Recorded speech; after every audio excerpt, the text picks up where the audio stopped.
Hello, my name is Bristol Franks. Welcome to the Twilight Foundation. I'm looking forward to sharing with you today many of the exciting experiences going on here at the Foundation. Our mission is to make dreams come true.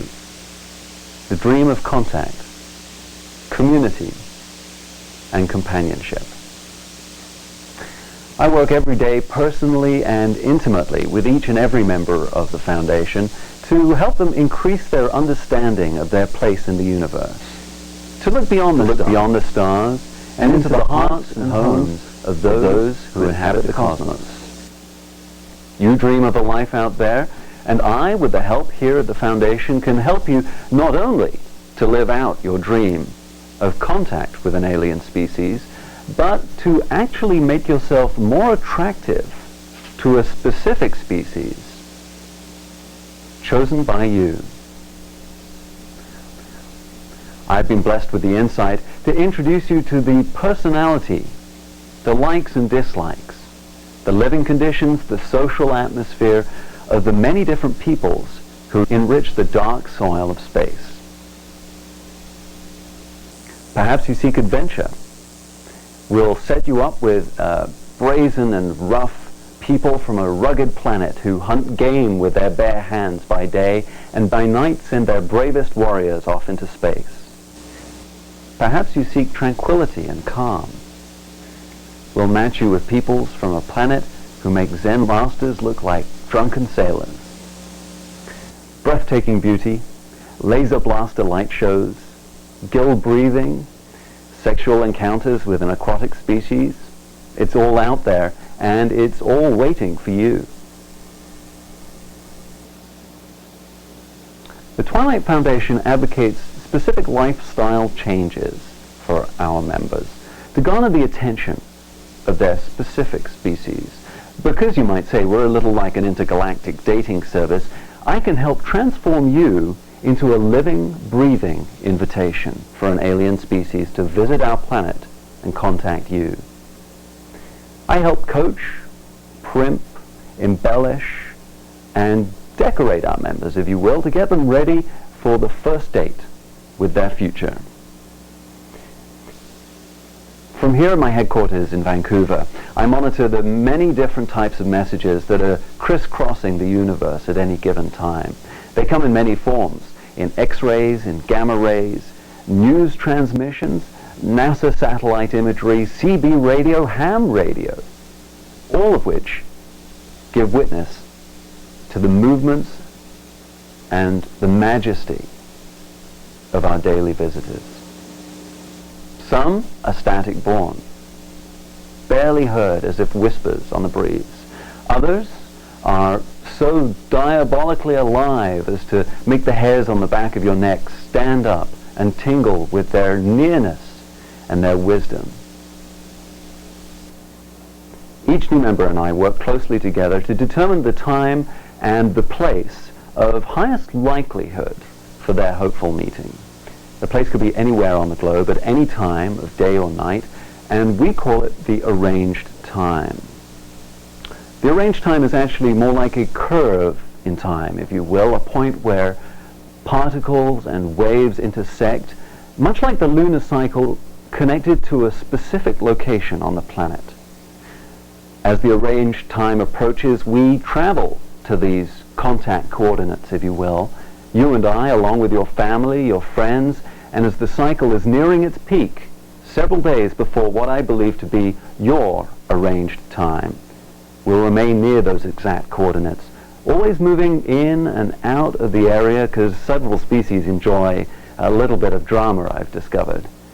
And we're there to ensure the highest level of magic in the moment, until hopefully we see no more of each other and communicate only through our hearts and the equipment here in this room. Does it work? Yes, it does. It certainly does. Actually, I just got back from the Santorini with a now former member. Me, along with his sister and him, spent 2 weeks there, sailing in a cove, eating fresh ceviche, writing to his friends, making merriment with the natives all night long, and living each day as if it would be his last on Earth. There's nothing like the atmosphere of anticipation, of anxiety. Will it really work? What if I don't get along with my new neighbors? But in the final end, it was an electric and amazing success.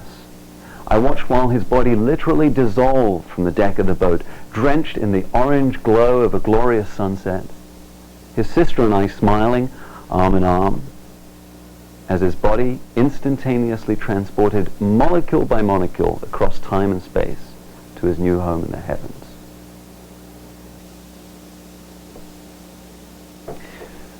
Well, now you know a little bit about what we do here at the Foundation. Let me show you how we do it.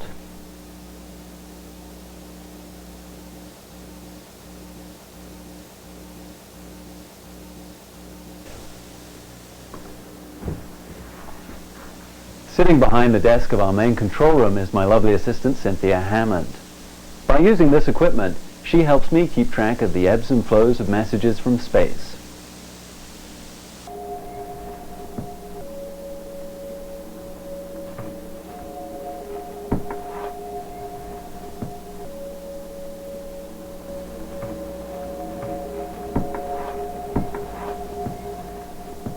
This is Mary.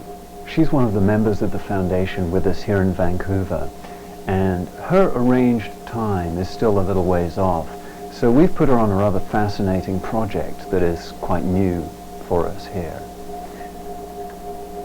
As you can see, she has a wide array of quite elaborate audio equipment in front of her, and what she's doing with it is she is reprocessing the messages that we've had received from space as per my instructions. I've interpreted them, turned them around, and instructed her on how to reprocess them so that the Twilight Foundation can serve as a kind of relay station, if you will, for this intergalactic messaging system.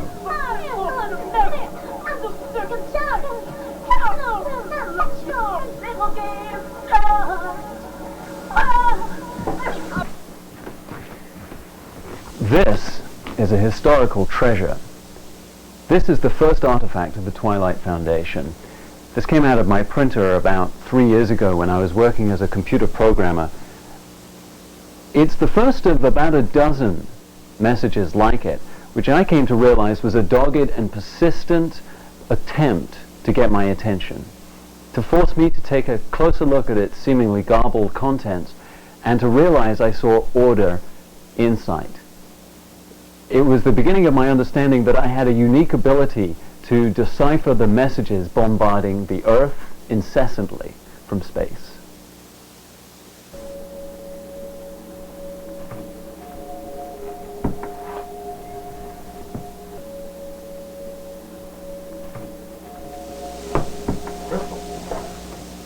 Mr. Castleberry. This is Desmond Castleberry. He's a member of the Foundation whose arranged time is imminent. Let's have a seat and talk about how your training's progressing.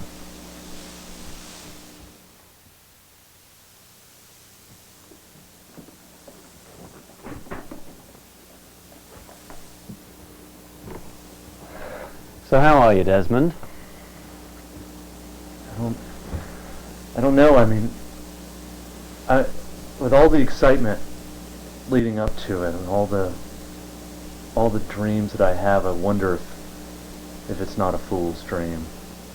Desmond, of all the people I've helped relocate, I believe that you had the best chance, the greatest possibility of contact.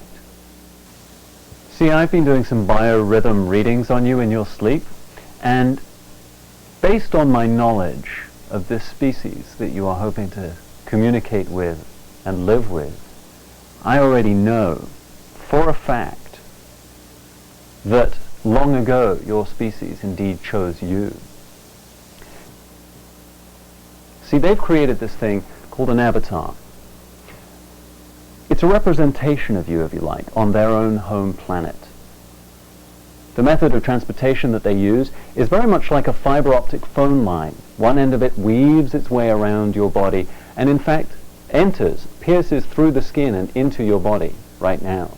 The other end lets out in a tank on their home planet, contained within which are all the atoms that are present on the Earth right now. And what your body is doing is calling those atoms and creating an avatar of you on their home planet. And let me tell you, they like what they see.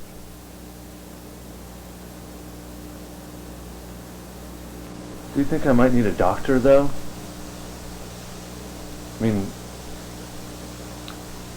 usually your organs and insides are working together, but still separate. They have names and they're separate, and I feel like maybe those walls have started to dissolve. Every member has a different experience when preparing for the arranged time. If you have a dream and that dream lives outside of the Earth, contact the Twilight Foundation. Thanks for joining us.